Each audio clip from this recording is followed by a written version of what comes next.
അവിടുന്ന് തന്റെ വചനം അയച്ച് അവരെ സൗഖ്യമാക്കി, വിനാശത്തിൽ നിന്ന് വിടുവിച്ചു. സങ്കീർത്തനങ്ങൾ 107:20.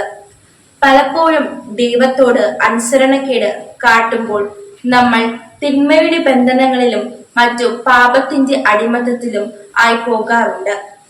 അതുപോലെ നമ്മുടെ ജീവിതത്തിൽ ആകുലതകളും വിഷമങ്ങളും പല വിധത്തിൽ നമ്മെ അടിമപ്പെടുത്താറുണ്ട്. ഇത്തരം കാര്യങ്ങളിൽ നിന്ന് പുറത്തു വരാൻ നമ്മൾ ഒത്തിരി ബുദ്ധിമുട്ടുന്നുണ്ട്.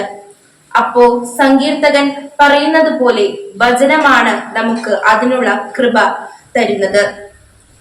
പുതിയ നിയമത്തിൽ ജീവിക്കുന്ന നമുക്കറിയാം, വചനം തന്നെയായ ഈശോ മിശിഹായാണ് നമ്മുടെ ഏത് പ്രതിസന്ധി ഘട്ടത്തിൽ നിന്നും മോചനം നൽകുന്ന ഏക ആശ്രയം, രക്ഷയുമെന്ന്.